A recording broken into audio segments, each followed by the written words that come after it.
Buenas, ¿qué tal están? Buenas tardes, y hoy vamos a aprender qué tipos de datos puedo hacer en Haskell de forma que puedo resolver cualquier tipo de problema, ya sea con números, con cadenas de texto, con tipos de datos avanzados, lo vamos a hacer todo. Entonces, vamos a crear aquí un tipo, ¿cómo es? Un nuevo archivo que se llama types.hs, pero va a ser bastante indiferente como lo vamos a llamar.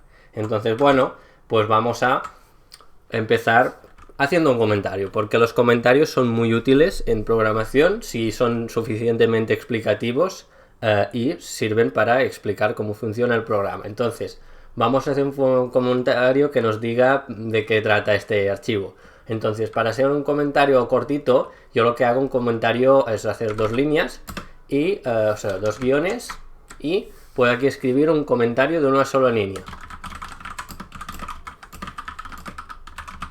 Muy bien, ya tengo mi primer comentario, pero ¿qué pasa si yo quiero alargarme y seguir escribiendo?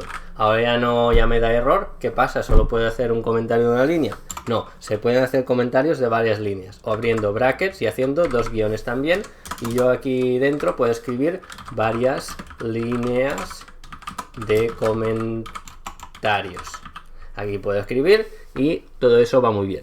Muy bien, ahora sí, vamos a ver qué tipos de datos puedo hacer yo en Haskell. Primero de todo, quiero hacer programas con números, claramente. Así que si yo hago una función que me devuelve un número, porque recordamos que en Haskell solo puedo hacer funciones, no puedo, por ejemplo, como en otros programas como en C, puedo crear una variable y donde guardo un valor y este valor se queda guardado allí. No.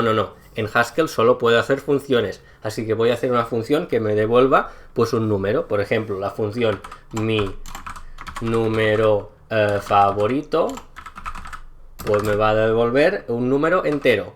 Y este número entero, si yo hago clic aquí, recordamos, instalando la extensión de Haskell, esta extensión de nuestro editor de código de Visual Studio Code nos va a dar, ¿cómo se llama eso? Sugerencias de cómo mejorar nuestro código. Y una forma de mejorar nuestro código es añadiendo los tipos. Por ejemplo, ¿de qué tipo de datos devuelve la función mi número favorito? Devuelve datos del tipo integer, que es número entero. Pero claro, yo también puedo hacer números decimales, porque hay muchos problemas que no se resuelven con enteros. Entonces, mi número decimal favorito sería el 2,57. ¿Qué pasa? Ups, recordamos que tenemos que, en vez de poner comas, puntos. Eso está bien para hacer los decimales. Entonces, hay dos tipos de decimales. Hay los tipos float, que son decimales con poca precisión, pero que ocupan menos memoria en el ordenador. Y después hay los decimales de tipo double, que son los que más se usan, porque son los más precisos, a pesar de que ocupan un poquillo más de memoria en el ordenador, pero normalmente eso no supone un problema. Muy bien, mi número decimal favorito, pues aquí está mi número decimal, y vamos a ver qué más podemos hacer. Podemos crear caracteres, por ejemplo, mi inicial, que va a ser pues el carácter A. Y fijaros que los caracteres, o char, se delimitan por comillas simples. Y yo, si tengo algo con comillas simples, no puedo poner varios caracteres. Eso es un error. Es un solo carácter. Tampoco puedo crear un carácter entre comillas dobles. Eso, error. ¿Ves? Error, me dice que pues eso no es un carácter. Entonces, para los caracteres, comillas simples. Y poner algo entre medio, que sería nuestro carácter. Muy bien. Pero claro, no solo vivimos de caracteres, sino que necesitamos a veces trabajar con cadenas de caracteres, es decir, pues palabras. Pues vamos a decir que tu nombre, voy a adivinar tu nombre va a ser, supongo, persona que estás viendo, va a ser Gervasio. Alguien se llama Gervasio, no lo sé, pero quizás si ese vídeo lo ve mucha gente, sí. Así que si estás aprendiendo cosas, dale like. Así que bueno, pues vamos a crear y, ojo, ¿de qué tipo nos ha dicho que es nuestra cadena de texto? En otros lenguajes de programación eso sería en vez de eso, pues sería un string. Pero ¿qué pasa? Que esto a veces funciona, pero normalmente la forma recomendada de decir cadena de caracteres es sencillamente una lista de char. Entonces, una cosa peculiar de Haskell es que una lista de caracteres y una cadena de caracteres, es decir, una palabra, son lo mismo. Por ejemplo, en vez de poner así tu nombre y ponerlo entre comillas dobles, porque las palabras, las cadenas de caracteres, los textos se ponen entre comillas dobles, yo podría hacer otra cosa. Voy a adivinar el nombre de alguien. Si te llamas así, déjalo en los comentarios. Tu otro nombre. A ver si lo adivino. Voy a decir que se llame Emilia. ¿Alguien se llama Emilia? No lo sé. Pero en vez de escribir Emilia así, puedo escribirlo de otra forma. Voy a abrir esos brackets y voy a hacer una lista. Esos brackets sirven para hacer una lista y pues en la lista pues va a ser una E, seguida de una M, seguida de una I, seguida de una L, seguida de una I y seguida de una A. Y bueno, pues eso y... Es decir, eso, E, M, L, I, E, A, es lo mismo que... Es decir, esta lista y esta cadena de caracteres son lo mismo en Haskell y efectivamente me está diciendo que eso también es del tipo char. Vemos que es del mismo tipo, porque pues una lista de caracteres y una cadena de texto pues son lo mismo en Haskell. Y hablando de lista, vamos a aprender cómo funcionan las listas. Vamos a ver. Yo puedo escribir una lista de esta forma, también puedo hacer pues una lista de lo que yo quiera. Por ejemplo, lista de números es igual a, vamos a ver, 1, 2, 3. Ya tengo mi lista de números. Y fijaros que el tipo de esta lista, de este tipo de datos, sería lista, porque está entre brackets, lista de integers, lista de números, como vemos, de números enteros en este caso. Y yo podría hacer... Oh, ¿qué pasa? Si yo en esta lista que vemos que es de enteros le intento poner un decimal, me da a dar un error, porque esto no está bien. Así que hay que tener en cuenta que una lista pues tiene que ser de elementos pues del mismo tipo. Eso es importante en el Haskell. Muy bien. Y ahora pues vamos a ver qué más podemos hacer. Podemos hacer pues una lista, por ejemplo. Hay situaciones como por ejemplo las coordenadas cartesianas de x o x, y, por ejemplo, nos sirven para representar algo pues en un tablero de ajedrez o en un gráfico o un punto en el mapa. Entonces, para hacer una coordenada cartesiana vemos que solo es una lista de dos elementos, la x, la coordenada x y la coordenada y. Y esto lo representamos con lo que se llama una tupla, que sería pues una lista de dos elementos o de un número finito de elementos. Así que, ¿cómo lo vamos a hacer? Pues las tuplas, pues vamos a ver cómo hacemos la tupla. Tupla de coordenadas. Vamos a decir que la x va a ser pues 2 o 3, eso, y 2. Muy bien, pues ya tenemos nuestra tupla, y las tuplas, como os podéis fijar, se representan con paréntesis. Son un par o más de valores delimitados por comas y separados por paréntesis. Y aquí tenemos una tupla de integer y integer, pues son dos enteros. Muy bien, vamos progresando. Ahora vamos a aprender más sobre listas, porque yo puedo representar una lista o añadir un elemento a la lista de esta forma. Vamos a crear una función que me añada un elemento a mi lista.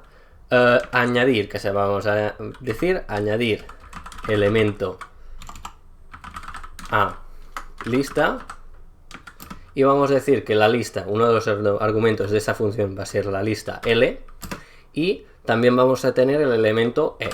Muy bien. ¿Y cómo lo vamos a hacer para añadir un elemento a una lista? Una de las cosas que tiene Haskell es que solo se pueden añadir elementos, tanto añadir y sacar elementos a una lista por el principio, y esto hace que pues añadir elementos a la lista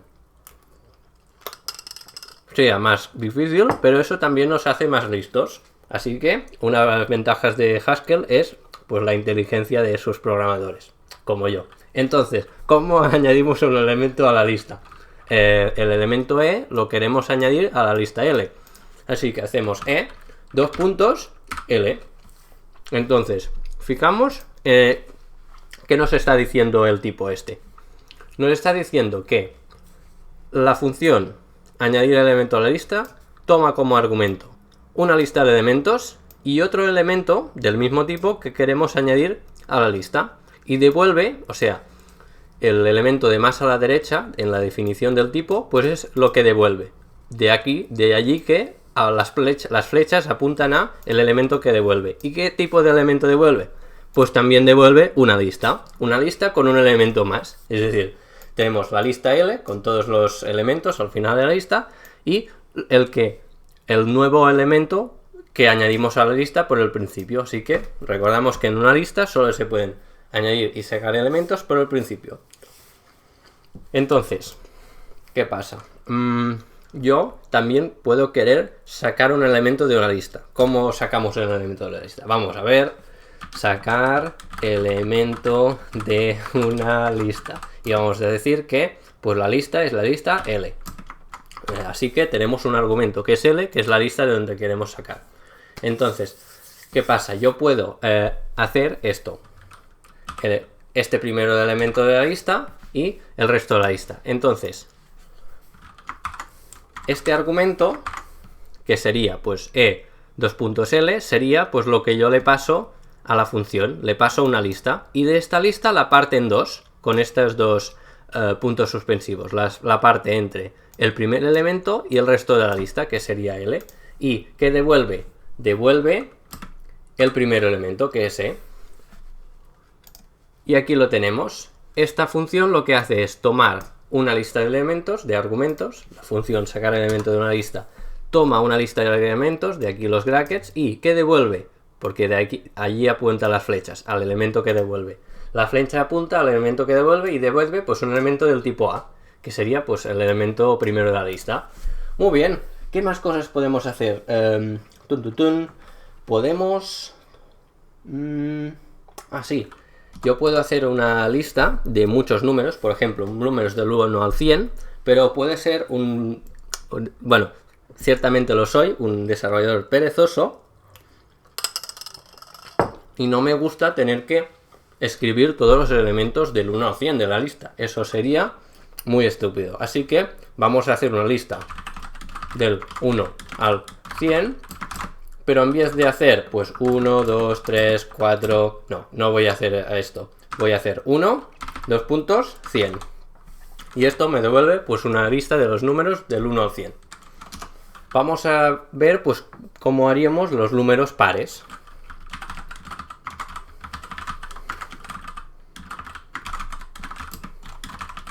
Pues vamos a ver. Vamos a decir que vamos a tener esta lista, que los números pares pues empiezan con el 0, el 2, hasta el 100. Y ahí tendríamos los números pares hasta el 100. ¿Qué más podemos hacer? Vamos a ver. Vamos a decir que yo quiero números impares. Vamos a decir que yo quiero todos los números impares que existen. Entonces, ¿cuál es el primer número impar? El 1. ¿Cuál es el siguiente? El 3. ¿Y ahora qué? Pues, ¿qué distancia hay del 1 al 3? Pues 2. Así que de 2 en 2 yo voy haciendo 1, 3, 5, 7, 9. Como el Haskell ya me detecta este patrón, yo puedo hacer 2 puntos hasta el 100. Pero ¿qué pasa si yo no le quiero dar un límite? Porque nuestra imaginación no tiene límites. Yo puedo imaginarme pues una lista infinita de números impares. Pues es tan sencillo como pues quitarle el límite y ya tengo una lista infinita.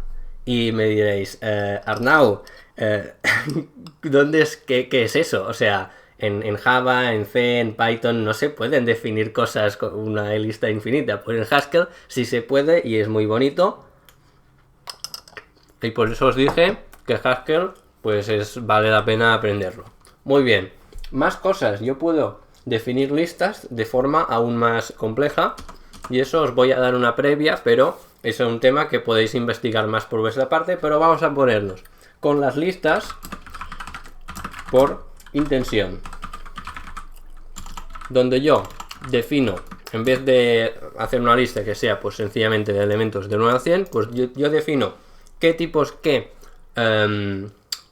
restricciones o qué condiciones tiene que cumplir un elemento para formar parte de una lista. Es como si una lista fuese pues solo los elementos que pertenecen a tal club, por ejemplo el club de los números múltiples de 3. Es decir, una lista que solo forman parte todos los números que son múltiples de 3. Y evidentemente esta lista será infinita, porque hay infinitos números múltiples de 3, pero eso no me impide de definirla. Entonces, ¿cómo lo voy a hacer? Múltiples de 3, lo hago así, y yo lo que hago es esta lista, que sería, forman parte los números, todos los números P, o los números N, tal que N forma parte de la lista del que va, la lista que va del 1 al infinito, tal que el módulo, sería pues lo que resta de la división, módulo de n entre 3 es 0. Entonces, ¿qué hemos hecho? Hemos hecho que decir una lista, de aquí que tenemos los brackets, o sea, lo encerramos entre brackets porque es una lista, y es una lista de todos aquellos elementos n, tal que de esta lista pues vamos a, primero de todo, añadirle a la lista todos los números del 1 al infinito, es decir, primero vamos a hacer una lista de todos los números n del 1 al infinito, de aquí pues el 1 y los 2 puntos para decir que no tiene límite. Pero una vez yo tengo esta lista con todos los elementos del 1 al infinito, voy a establecer un filtro y voy a decir, vale, tengo esta lista con todos los números, pero solo van a entrar en mi club todos los que, divididos entre 3, el resto de esta división sea 0. Es decir, solo van a entrar en este club privado todos los números que sean múltiplos de 3, y el resto, pues no los voy a dejar entrar. Y de esta forma yo hago una lista por intención o por comprensión, donde yo defino qué características tienen que tener los números que forman parte de esta lista. Y esta es una forma bastante inteligente de hacer una lista en Haskell. A ver qué más tenemos. Muy bien, pues con eso es todo lo que os quería contar de tipos de datos en Haskell. Evidentemente hay un tipo de datos muy avanzado que veremos en el vídeo siguiente. Si os gustan estos vídeos, estáis aprendiendo, suscribiros a mi canal, dale un like, dale smash al botón de like y nos vemos en la próxima.